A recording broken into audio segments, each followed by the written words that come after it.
ফলের দাম বেড়েছে, এতে আমার আল্লাহর দোষ নয়। ফলের দাম বাড়িয়েছে ইসলামের দুশমন যারা, তারা। যে মুসলমানরা রোজার মাসে রোজা রেখে এই যে ইফতারি একটু ভালো মন্দ দিয়ে করবে, এই সুখ শান্তি তো করতে যেন না পারে, তাই রোজার এক সপ্তাহ আগে কম থাকে, রোজার এক সপ্তাহ পরে কমে যায়, রোজার মাসটাই বেড়ে যায়। এবার আপনি বলবেন ইসলামের দুশমনের সঙ্গে ফলের দাম বাড়ানোর কি আছে? না, তারা চায় যে মুসলমানরা রোজার মাসে রোজা রেখে এই যে ইফতারি একটু ভালো মন্দ দিয়ে করবে, এই সুখ শান্তি তো করতে যেন না পারে। যে আমাদের মধ্যে ইবলিস কিছু লোক তৈরি করে দিয়েছে যারা আমাদেরকে সব সময় গানে ডাকে, নামাজে ডাকে না, জুয়াতে ডাকে, রোজায় ডাকে না, বাজনাতে ডাকে, কোরআন তেলাওয়াতে ডাকে না, মারপিট ফিতনাতে ডাকে, আলেমদের সোহবতে ডাকে না। আমাদেরকে বুঝতে হবে জিন্দেগি চিরস্থায়ী নয়। আমাদেরকে সুন্দর জিন্দেগিটা যিনি দিয়েছেন, যিনি 11 মাস আমাদেরকে খাওয়ালেন, আমাদের জন্য কত রকম খাদ্য তৈরি করলেন, ফলের দাম বেড়েছে, এতে আমার আল্লাহর দোষ নয়। ফলের দাম বাড়িয়েছে ইসলামের দুশমন যারা, তারা। এবার আপনি বলবেন ইসলামের দুশমনের সঙ্গে ফলের দাম বাড়ানোর কি আছে? না, তারা চায় যে মুসলমানরা রোজার মাসে রোজা রেখে এই যে ইফতারি একটু ভালো মন্দ দিয়ে করবে, এই সুখ শান্তি তো করতে যেন না পারে, তাই রোজার এক সপ্তাহ আগে কম থাকে, রোজার এক সপ্তাহ পরে কমে যায়, রোজার মাসটাই বেড়ে যায়। তাহলে ইফতার ও রোজাকে সে ঘৃণা করে, ইফতার ও রোজাকে যে ঘৃণা করে সে ইসলামের দুশমন না দুশমন নয়? সে সূরাতে মুসলমানও হতে পারে, সকলে অন্য কোনো কেউ হতে পারে, কিন্তু হাকিকাতে সে ইসলামের দুশমন, এটা আমি মানি, তাই আমি ইসলামের দুশমন বললাম। আপনি যদি না মানেন আপনাকে মানতে হবে না, কিন্তু আমি যেটা বুঝি সেটা হলো এটাই, আপনি যদি আমার কথায় একমত না হন, আমার মনে হয় না যে আপনাকে আমার সোহবতে উঠা বসা করার প্রয়োজনও নাই। ঠিক না বেঠিক? কেন আমি দেখছি রোজার মাসের এক সপ্তাহ আগে কম থাকে, রোজার মাসে এক সপ্তাহ পরে দাম কমে যায়, রোজার মাসটা এলেই আকাশ ছোঁয়া। কেন? বেটারা জানে যে রোজার মাসে সারাদিন শুকিয়ে থেকে শরীরটা একটু দুর্বল হয়, তাই একটু জুস খেলে, ফল খেলে একটু শরীরটা ফ্রেশ থাকে। কথা বুঝছেন? এই মাসটা একটু খাবে। যে কোনোদিন বছরে ফল খাইনে, রোজার মাস হলে কিন্তু খায়। অন্য বছরে দাম কম থাকলে খাই না, কিন্তু রোজার মাসে যত দামই বাড়াক, আল্লাহ কিন্তু রোজাদারদের ঘরে ফলও খাওয়ায়। জোরে বলুন সুবহানাল্লাহ। কেন তুই ভোট দিচ্ছিস ওকে? তার মানে যাতে ও যেতে শক্তিশালী হয়, আরো মসজিদ মাদ্রাসা ভাঙে। যে মসজিদ মাদ্রাসা ভাঙে তার ঈমান থাকবে না। কথা বুঝছেন না? বুঝলেন? এই কথাটা বলা কি আব্বাস সিদ্দিকীর অপরাধ?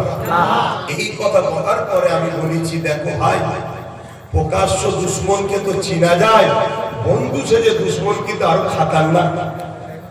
বিজেপি হলো আমাদের প্রকাশ্য দুশমন, তাই তো নাকি? আর রাজ্য সরকার কি বলছে? এরপরে বলি যে রাজ্য সরকার কি বলছে, ওয়াকাফ আন্দোলন এখানে করলে হবে না, দিল্লি গিয়ে করো। ওয়াকাফে গুলোগুলি করলে সব থেকে বড় দুশমন আমি হব। বলছি আমি বিজেপির বিরুদ্ধে, তা আপনার প্রতি হঠাৎ পেন উঠলো কেন? ও আপনার দাদা হয়, তাই আপনার গায়ে লেগেছে। তাহলে আপনি ভূমিকা দিয়ে দুশমন, ও প্রকাশ্য আপনি বন্ধু সেজে, তাহলে আপনিও মসজিদ মাদ্রাসার বিরুদ্ধে। তাহলে বলুন, মসজিদ ভাঙবে কেন্দ্র সরকার, আর আমরা রুখতে যাব, এ বলবে রুকা যাবে না। এরও বিরুদ্ধে হাত দিয়ে লড়াইয়ের দরকার আছে না? আওয়াজে বলবে, মুখে প্রতিবাদের দরকার আছে না? হাতে মুখে প্রতিবাদ করতে না পারি, কমসে কম অন্তর থেকে ঘৃণা করে দূরে সরে যাওয়া দরকার আছে না? এরপরও তা না করে কোন মুসলমান যদি একে ভোট দিয়ে জিতিয়ে শক্তিশালী করে, তার মানে এই বাংলায় কেউ মসজিদের হয়ে আর এ তাদেরকে জেলে ভরবে, এই মাদ্রাসায় অকাবের হয়ে কথা বলবে, এ তাদেরকে কেস দেবে, পুলিশ দিয়ে পিটবে। এই কাজ যে মুসলমান করবে, ওই মুসলমানের ঈমান থাকতে পারে না, পারে না, পারে না। কেন রাসূলুল্লাহর হাদিস, মিশকাত শরীফের হাদিস মন দিয়ে শুনে রাখো। দাও যুবক আমার, নামাজ পড়ো, 72 দল জাহান্নামে যাবে। নবী এমনি বলেন রোজা রেখো, 72 দল জাহান্নামে যাবে, এমনি বলেন। শরীয়তকে বুঝতে হবে। নবী বললেন যদি কেউ জালিম জানার পরও, কেউ জুলুম করছে, কেউ জালিম, কেউ অত্যাচারী জানার পরও তুমি যদি তার সাথ দাও, তাকে সহযোগিতা করো, তাকে শক্তিশালী করো, তাহলে মনে রেখে দিও তুমি ইসলাম থেকে বেরিয়ে যাবে। বড় কেন্দ্র সরকার জানি তো প্রকাশ্য জানি, তার যদি কেউ সাথ দেয় ইসলামে থাকবে, তাকে কেউ যদি ভোট দেয় ইসলামে থাকবে।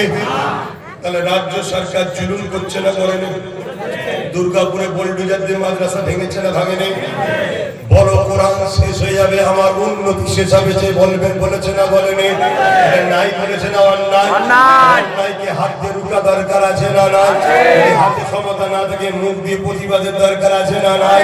মুখ যদি না পালন করতে ঘৃণার দরকার আছে না নাই? তা না করে তুমি তাকে আবার বুদাম দিকে জিতাচ্ছ, শক্তিশালী করছো, আরো কোরআনের বিরুদ্ধে কথা বলো, তোমার ঈমান আছে? এই কথাটা আপনার সিদ্দিকী বলা কি ভুল করেছে? এবারে এই থেকে কেটেছে, কিন্তু এরপরে আরো একটা কথা বলেছি, ওটা বলেন। এরপরে কি বলেছি? এরপরে বলেছি যদি রাজ্য সরকারকে তোমরা গিয়ে বুঝাও যে এটা আপনি বড় ভুল করে ফেলেছেন, আপনি ক্ষমা চেয়ে নেন, যদি এ ক্ষমা চেয়ে নেয় তাহলে আলাদা বিষয়। এক কথা বুঝছেন না? ক্ষমা যদি চেয়ে নেয় আলাদা বিষয়, কিন্তু ক্ষমা চাওয়ার পরে যদি বলে বিজেপিকে রুখতে হবে আমার সাথে, তখন একটাই কথা বলবো, বিজেপি মারবে কাদের? মুসলমানদের। এটা নাকি আমাদেরকে পার্টনারে নিতে হবে। এই কথা হ্যাঁ কি না? মারবে যখন আমাদের ঘরে, তাহলে আমরা কি হচ্ছে না হচ্ছে ভেতরে যদি না থাকি, তোমরা দুজন সেটিং করে নিয়ে আমি ঘুমবো, ঘরে তালা মেরে আগুন ধরে দিতে কতক্ষণ দেরি? কেন তোমাকে আমি দেখেছি আনিস খানের বেলায় যাওনি, আবু সিদ্দিকের বেলায় যাওনি, তামান্না ছোট্ট কোনটা বোমে মরে গেল যাওনি, যেই বিজেপির খগেন মুর্মু মার খেয়েছে তুমি অমনি চলে গেছে, আমার ভাই মরে যাচ্ছে রে, তুই দেখে এসেছিস না? না আব্বাসের উপর রাগ হচ্ছে মনে মনে? ও ভালো করে বোঝো। তাহলে বলো এরপরে আরেকটা কথা বলেছি, কি বললাম? যদি ক্ষমা চেয়ে নেয় তাহলে আলাদা কথাই বলতে যাবো না, শুধু ওর বিরুদ্ধে বলবো কেন আমার ধর্মের উপর আঘাত দেবে, তাই তো নাকি?